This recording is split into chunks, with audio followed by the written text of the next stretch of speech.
आ जाइए, बिहार दरोगा मुख्य परीक्षा और मद निषेध बिहार दरोगा, ये ज्योग्राफी का जो मैं आपको क्लासेस करा रहा हूँ बहुत ज़्यादा महत्वपूर्ण है। ऐसे ऐसे प्रश्न ला रहा हूँ जो आपको एग्जाम में हमेशा आप कंफ्यूज होते हैं, उन प्रश्नों पर रिवीजन में लगातार आपको करा रहा हूँ। आ जाइए, आज हम हिमालय के कुछ भाग को पढ़ेंगे। हिमालय को कैसे बांटा गया है नदियों के आधार पर। पिछले में तो हम लोगों ने पढ़ा था ट्रांस हिमालय, बृहत हिमालय, लघु हिमालय, शिवालिक हिमालय, उत्तरी गंगा का मैदान।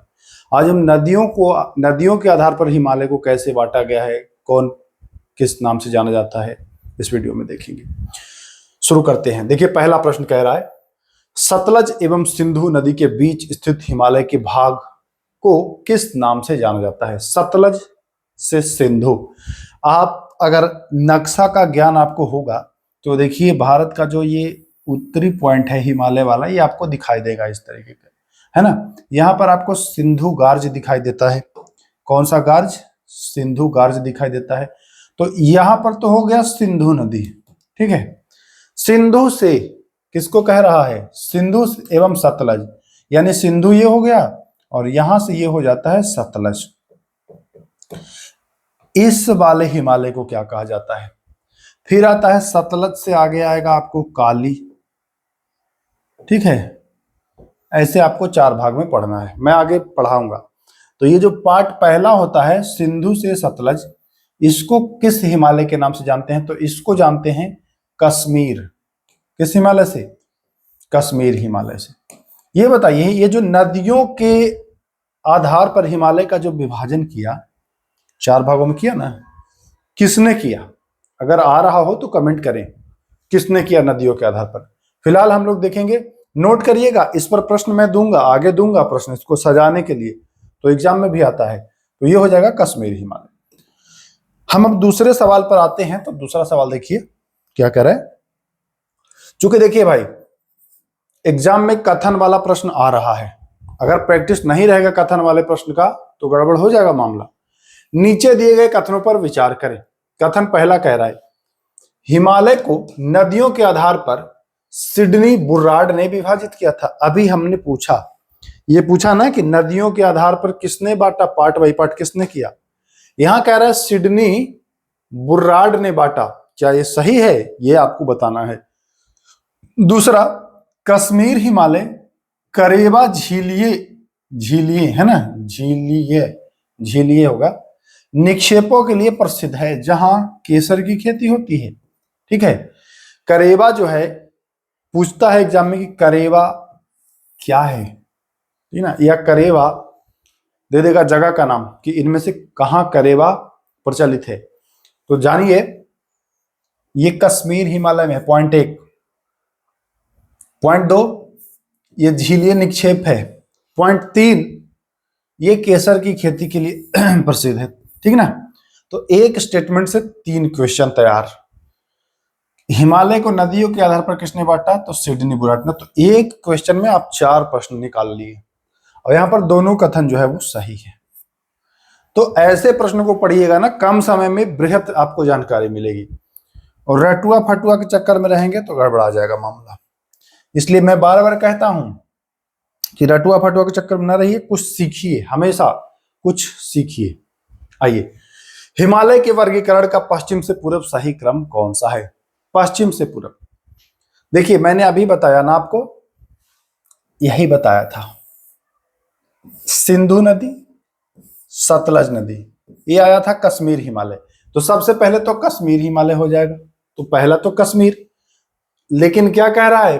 पश्चिम से पूरब सही क्रम इधर से आएगा, पश्चिम में पहला हो जाएगा कश्मीर। दूसरा क्या होगा? दूसरा होगा कुमायूं, इसको कहेंगे कुमायूं। तीसरा होगा क्या? कश्मीर, कुमायूं, फिर तीसरा होगा आपका नेपाल हिमालय। लेकिन यहां तो नेपाल है ही नहीं, नेपाल होगा तीसरा, और चौथा होगा असम हिमालय, ठीक है।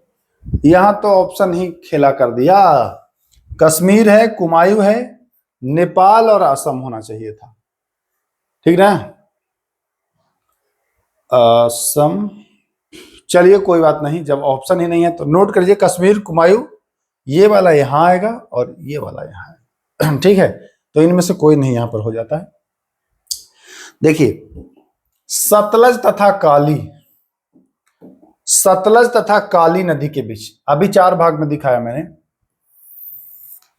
सिंधु से सतलज था, इसको कश्मीर हिमालय कहा।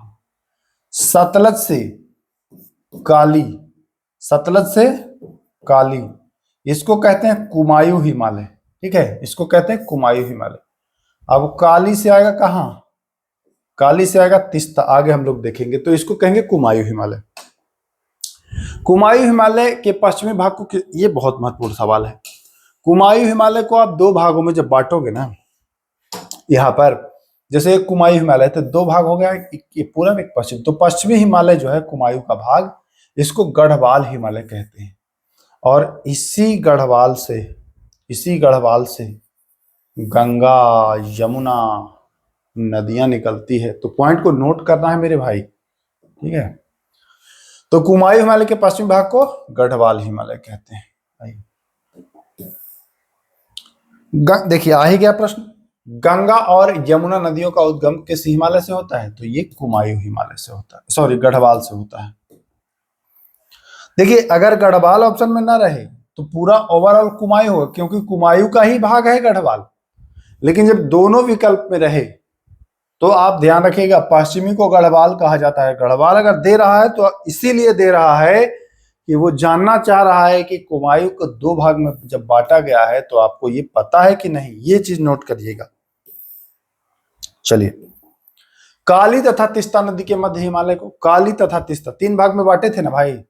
पहला था सिंधु से सतलज, इसको कहते थे कश्मीर हिमालय। सतलज से काली, काली इसको कहते थे कुमायूं। काली से तीस्ता, इसको कहते थे नेपाल। और तीस्ता से आ जाएगा आगे, हम आगे बताएंगे। तो ये हो जाएगा कौन सा, नेपाल हिमालय। काली तथा तीस्ता नेपाल हिमालय। चलिए अगला, ये देखिए ये आखिरी है, तीस्ता से ब्रह्मपुत्र, तो ये होगा असम हिमालय। तो चारों हिमालय आपने देख लिया। सिडनी बुराड का भी आपने नाम जिक्र कर लिया। आइए, इनमें से किस हिमालय की लंबाई सर्वाधिक है। आपने 4 हिमालय देखा ना, पहला देखा सिंधु, सतलज, काली, तीस्ता और दिहांग वाला। तो सबसे लंबा कौन है, ये आपका हो जाएगा ना, सबसे अधिक लंबाई इसी की हो जाएगी। तो ये नेपाल हिमालय का भाग आता है। नेपाल हिमालय इनमें सर्वाधिक लंबा हो जाता है, नेपाल हिमालय। लंबाई जरूरी नहीं है कि कितना किलोमीटर, ठीक है, आप बस रिवीजन कर रहे हैं तो जान लीजिए। भारत का प्रदीपीय भूखंड किसका अंग है। भारत का जो आप वर्ल्ड मैप देखेंगे तो देखेंगे कि यहाँ अफ्रीका है और इसी से ऐसे टूट करके भारत यहाँ पहुंचा है। तो ये जो अलग हुआ है ना, ये है गोंडवाना लैंड। पैंजिया से टूटा है अंगारा लैंड और गोंडवाना लैंड, तो ये है गोंडवाना लैंड। ठीक है, तो ध्यान रखिएगा, अंगार लैंड नहीं होगा, गोंडवाना लैंड होगा। चलिए, इनमें सबसे प्राचीन भूखंड कौन है। इनमें हिमालय, हिमालय कहा जाता है कि अभी बढ़ ही रहा है, नया है ये, तो हिमालय तो प्राचीन नहीं होगा। गंगा का मैदान तो हिमालय बना, उसके निक्षेप आए, नदियां आई, तो उसके बाद गंगा का मैदान बना, तो ये तो और नया है। थार मरुस्थल भी जो है वो उतना पुराना नहीं है जितना पुराना दक्कन का पठार। दक्कन का पठार बहुत पुराना है। पैंजिया से टूटा, टूट के गया, वही बाद में जाकर के जम उम के दक्कन का पठार बना है पूरा। ये तो चट्टान का है ना, लावा निकला उसी से बना है, तो दक्कन पठार बहुत पुराना है। आइए, नीचे दिए गए कथनों पर विचार करें। कथन 1, अरावली की पहाड़ी प्रायद्वीपीय पठार के पश्चिम एवं उत्तर पश्चिम किनारे पर है। अरावली की जो पहाड़ी है यह प्रायद्वीपीय पठार के पश्चिम एवं उत्तर पश्चिम किनारे पर है। देखिए प्रायद्वीपीय पठार ये है, प्रायद्वीपीय पठार यहाँ पर ये ऐसे मिलेगा और अरावली आपको ऐसे मिलेगा राजस्थान में। तो ये देखिए एक तो उत्तर हो ही गया और ये इससे पश्चिम है, तो उत्तर पश्चिम एक तरह से कह सकते हो। ठीक है, तो अरावली की पहाड़ी पश्चिम उत्तर पश्चिम किनारे पर स्थित है। ठीक है, अरावली पर्वत की सबसे ऊंची चोटी गुरु शिखर है। जी हाँ, 1722 मीटर ऊंची, 1722 मीटर ऊंची। तो दोनों कथन यहां पर सही हो गया। आ जाइए, इनमें से कौन सी नदी लुप्त हो जाती है? लुप्त हो जाती है कौन सी नदी? तो लुप्त हो जा रही है तो देखिए माही होगा कि लूनी होगा? तो गायब हो जा रहा है ना, लुप्त है तो लू, लू से लुप्त, लू से लूनी, ये लुप्त हो गई। कंफ्यूजन होता है यहाँ पर बच्चों को, माही होगा कि लूनी होगा, ध्यान रखिएगा। कौन सी श्रेणी उत्तर भारत को दक्षिण भारत से अलग करती है? उत्तर भारत को दक्षिण भारत से अलग करते हैं, ये विंध्याचल होता है। ठीक है, विंध्याचल। यह एक ब्लॉक पर्वत है, इसके दोनों ओर नर्मदा ताप्ती भ्रंश घाटियां हैं। तो देखिए, अगर आप देखेंगे तो ये अरावली है, तो अरावली के दोनों ओर तो नर्मदा ताप्ती नहीं है, नर्मदा ताप्ती तो पश्चिम की ओर ऐसे बहती है ना। और ये बीच में जो है ये है सतपुड़ा के घने जंगल। सतपुड़ा पढ़ा होगा आपने, तो ये सतपुड़ा।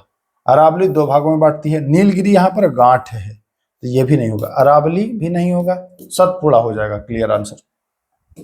चलिए, सतपुड़ा श्रेणियों को पूरब से पश्चिम सही क्रम, बहुत मोस्ट इंपोर्टेंट है। ऐसे ऐसे प्रश्न में बच्चे चित्त हो जाते हैं, सीधा चित्त हो जाएंगे। सतपुड़ा श्रेणियों को पूर्व से पश्चिम सही क्रम, पूरब से पश्चिम, जैसे सतपुड़ा श्रेणी है ना, ऐसे ही तो है, 3 भाग में बटा हुआ है। एक चीज मैं बता दूं, बीच में जो है ना, ये है महादेव पर्वत। बीच में कौन सा है? महादेव। और सबसे ऊंचाई भी इसी पर है, जो धूपगढ़ी है वो इसी पर है। अब देखे ही होंगे, पर्वत में सबसे बीच वाला ही ऊंचा होता है भाग ना, ऐसे। तो ये सिंपल है, ये तो दिमाग लगाएंगे हो जाएगा। महादेव बीच में होगा, तो महादेव बीच में यहां भी है, महादेव बीच में यहां भी है। अब रही बात, ये दोनों तो कटेगा। अब रही बात कि राजपीपला पहले है कि मैकाल पहले है। तो मैकाल जो है यह पूरब में है, मैकाल जो है पूरब में है। हमको क्या कह रहा है कि पूरब से पश्चिम, तो मैकाल पूरब, पूरब अगर मैप का आपको ज्ञान होगा तो देखेंगे कि पूरब ये होता है और ये होगा राजपीपला। ठीक है, तो राजपीपला, महादेव और मैकाल, तो राजपीपला, महादेव और मैकाल, ये विकल्प सही। क्लियर? बच्चों कमेंट करो मेरे भाई कि समझ में आ रहा है कि नहीं आ रहा है, समझ में आ रहा है कि नहीं आ रहा है, कमेंट करिए। आइए, नीचे दिए गए कथनों पर विचार करें। सतपुड़ा की सबसे ऊंची चोटी धूपगढ़ी है। सतपुड़ा की सबसे ऊंची चोटी धूपगढ़ी है, बिल्कुल सही है। धूपगढ़ी की ऊंचाई 1722 मीटर, 1722 गुरु शिखर की ऊंचाई है। ठीक है, धूपगढ़ी की नहीं है। और गुरु शिखर अरावली की चोटी है ऊंची, तो ये लगभग 13 से 1350 1354 के बीच में है ये, लेकिन यहां पर 1722 दिया है। कथन एक तो सही है। क्या कह रहा है कथन एक? सबसे ऊंची चोटी धूपगढ़ी है, जो महादेव पर्वत पर है। मैंने क्या भी बताया था कि महादेव पर्वत पर है ना, सतपुड़ा की सबसे ऊंची चोटी धूपगढ़ी है। ठीक है, आइए, तो एक केवल सही होगा, 2 गलत है। आ जाएं, देखें आगे। चलिए, नीचे दिए गए कथनों पर विचार करें। कथन एक, अमरकंटक जो है, अमरकंटक जो है अरावली की सबसे ऊंची चोटी है। अरावली की क्या सबसे ऊंची चोटी अमरकंटक है? बिल्कुल, अरावली की सबसे ऊंची चोटी अमरकंटक। देख लेते हैं। अमरकंटक मैकाल पहाड़ी का सर्वोच्च शिखर है। अमरकंटक जो है वो मैकाल का सर्वोच्च शिखर है, मैकाल का सर्वोच्च शिखर है अमरकंटक, बिल्कुल सही। अमरकंटक छत्तीसगढ़ में स्थित एक ब्लॉक पर्वत का उदाहरण है। अब यहां पर तो फंसा दिया। अरावली की सबसे ऊंची चोटी जो है वो है गुरु शिखर, मैं बताया था 1722 मीटर। अरावली देखिएगा ऐसे था, इस तरीके की, और अमरकंटक ये आपको इसमें मिलेगा। ये जो मैकाल है, महादेव और राजपीपला, तो ये मैकाल का, इसका है ऊंचा अमरकंटक, है ना। ये छत्तीसगढ़ में एक ब्लॉक पर्वत का उदाहरण है। ठीक, तो ये हो गया आपका कौन सा, 2 और 3 सही हो जाएगा। चलिए, इनमें से कौन सी नदी भ्रंश घाटी में बहती है? भ्रंश घाटी में बहती है का मतलब कि दोनों ओर से एक विंध्याचल पर्वत, सतपुड़ा पर्वत और बीच में कोई नदी। ठीक है, या प्रायद्वीपीय, ऐसे कोई 2 पर्वत हो, मैं नाम ऐसे नहीं कहूंगा कि वही पर्वत हो, कोई 2 पर्वत हो, दो पर्वत हो बीच में नदी, तो वो जो हो जाएगा वो हो जाएगा कौन सा, नर्मदा हो जाएगा, भ्रंश घाटी में बहती। आइए, दक्कन के पठार का निर्माण किससे हुआ है? तो दक्कन के पठार मैं बता ही चुका हूं, ज्वालामुखी लावा निकलने से हुआ है। नीचे दिए गए कथनों पर विचार करें। जो दक्कन का पठार है, भारत का अगर नक्शा आप देखोगे तो ये दक्षिण वाला भाग यही है डेक्कन का पठार, ठीक है। अब कह रहा है दक्कन का पठार का जो पूर्वी भाग, ये पूर्वी भाग जो है इसको कहते हैं विदर्भ, कर्नाटक में इसको विदर्भ कहा जाता है, ठीक है, विदर्भ कहा जाता है। तो ये कथन सही है। धारवाड़ का पठार कर्नाटक में स्थित है और रूपांतरित चट्टान से बना है, बिल्कुल दोनों सही होगा यहाँ पर। चलिए, बाबा बुदन की पहाड़ी कहाँ है? बाबा बुदन की पहाड़ी किस राज्य में है बताएंगे? तो बाबा बुदन की पहाड़ी जो है वह है कर्नाटक में। अब कर्नाटक की राजधानी कहाँ है मेरे भाई? कर्नाटक की राजधानी है कहाँ? बेंगलोर, है ना। और बेंगलोर से तो जानते ही होंगे आप लोग, आरसीबी, रॉयल्स चैलेंजर बेंगलोर, है ना, आरसीबी। तो आप रिलेट कर लीजिएगा बाबा बुदन और ये ऐसे याद हो जाएगा आपको। चलिए, इनमें से कौन पूर्वी घाट की पहाड़ी नहीं है? पूर्वी घाट में देखिए महेंद्रगिरी आएगा, वेलिकोंडा आएगा, शिवराय आएगा। नीलगिरी जो है ना ये पूर्वी घाट का नहीं है, घाट है, ये पश्चिमी घाट का माना जाता है हिस्सा। पूर्वी घाट की सबसे ऊंची चोटी, देखिए आप पढ़े होंगे महेंद्रगिरी, लेकिन नए नए स्रोतों में आपको जानकारी मिलेगी ये आंध्र प्रदेश में जिंदागढ़ चोटी, अरमाकोंडा, है ना, अरमाकोंडा भी कहते हैं उसको, जिंदागढ़ कोटी, जिंदागढ़ पीक चोटी, है ना, ये हो जाता है। आ जाइए, थोड़ा सा इससे लंबा है, ज्यादा तो नहीं है, थोड़ा सा। उत्तर कछार पहाड़ी कहाँ में है? तो ये आसाम में मिल जाएगा आपको, विचार करना है। मेघालय का पठार प्रायद्वीपीय पठार का ही विस्तार है। देखिए अगर भारत का नक्शा आप देखेंगे तो यहाँ पर देखेंगे छोटा नागपुर का पठार, और ऐसे ऐसे जब आएंगे तो ये है आपका मेघालय का पठार, गारो खासी जयंतिया, है ना, ये बीच में गारो खासी और जयंतिया, तो ये इसी से टूट करके अलग हुआ है। और ये जो बीच में गैप है ना, इसी को गारो गैप या मालदा गैप कहते हैं। क्या कहते हैं? मालदा गैप। तो मेघालय पठार का प्रायद्वीपीय भाग से मालदा गैप द्वारा अलग होता है, तो बिल्कुल सही है, और ये इसी का विस्तार है। ये दोनों कथन यहाँ भी सही है। तो जब जानकारी होगी तभी तो सही कर पाएंगे। आइए, पश्चिम घाट में निम्नलिखित में दर्रों का क्या कह रहा है? दर्रा जो है वो उत्तर से दक्षिण का क्रम में व्यवस्थित करें, मतलब कि जो ये पश्चिमी घाट है ये उत्तर, ये वाला दर्रा, ये वाला दर्रा, ये वाला दर्रा और ये, इन चारों का नाम आपको बताना है। तो देखिए आपको नाम बस याद रखना है। थाल घाट दर्रा कहाँ है? तो थाल घाट दर्रा है मुंबई और नासिक, तो जान लीजिए मुंबई और नासिक, ये और अभी इधर जाएगा ऐसे, मुंबई और नासिक, तो पहला हो जाएगा थाल घाट दर्रा। फिर अगर आप आते हैं पाल घाट, तो ये केरल में है। पाल घाट कहाँ में है? तो पाल घाट आपका केरला में है। पाल घाट आपका कहाँ में है? पाल घाट केरल में है, तो यहां पर हो जाएगा केरला वाला। सेनकोट्टा तो इसके भी नीचे है, यानी कि हो जाएगा थाल घाट, भोर घाट, है ना, पाल घाट और सेनकोट्टा। ए ऑप्शन यहाँ पर सही, थाल, भोर, पाल, सेनकोट्टा। यहाँ पर 27 का ए सही हो जाएगा। चलिए, दक्षिण भारत की सर्वोच्च चोटी अनाईमुडी किस पर्वत श्रेणी में है? अनाईमुडी जो है ना, ये अन्नामलाई की सबसे ऊंची चोटी है। अनाईमुडी का मतलब जानते हैं क्या होता है? अनाईमुडी का मतलब जो होता है,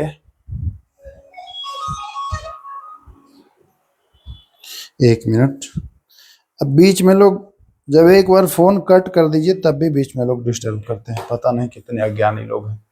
दक्षिण भारत की सर्वोच्च चोटी जो है अनाईमुडी या अन्नामलाई। अनाईमुडी का मतलब होता है हाथी का मुंडी, है ना, हाथी का मुंडी वही होता है, पूछता है कभी एग्जाम में, तो ध्यान दीजिएगा। चलिए, कुद्रेमुख किसका हिस्सा है? कुद्रेमुख जो है ना, ये मध्य सह्याद्री का हिस्सा है। कुद्रेमुख जो है वो मध्य सह्याद्री का हिस्सा है। दक्षिण भारत की दूसरी सबसे ऊंची चोटी, दक्षिण भारत की दूसरी सबसे ऊंची चोटी जो है वह कौन सा है? अनाईमुडी है कि दोदा बेटा है कि महेंद्रगिरी है? तो देखिए अनाईमुडी तो आपको सबसे ऊंची चोटी है, लेकिन कहीं कहीं पर मैं मिसापुलिमला ये मिलता है दूसरी सबसे ऊंची चोटी, तो ध्यान रखिएगा दूसरी सबसे मिसापुलिमला।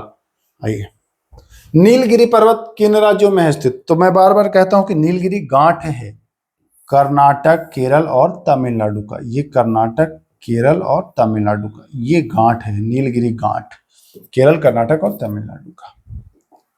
आखिरी सवाल है मेरे बंधु, ये सवाल मैं आप लोगों के लिए छोड़े जा रहा हूं, बहुत सरल प्रश्न है। कौन सा दर्रा जम्मू को श्रीनगर से जोड़ने वाला मुख्य दर्रा है? ये प्रश्न आपको कमेंट बॉक्स में आंसर करना है। कमेंट करके बताइए कैसा लगा आज का वीडियो, कितने प्रश्न जो हैं आज आपने सीखे हैं। देखिए, प्रश्न तो आप जानते होंगे इसमें से मैक्सिमम प्रश्न, लेकिन परीक्षा में कंफ्यूजन बहुत ज्यादा क्रिएट हो जाता है, ठीक है। तो ऐसे वीडियो आप देखते रहेंगे, चीजों को नोट करते रहेंगे, तो कंफ्यूजन भी बिल्कुल शून्य हो जाएगा आपका, परीक्षा में बेहतर स्कोर करके आएंगे। फिर मिलते हैं, तब तक के लिए नमस्कार, जय हिंद।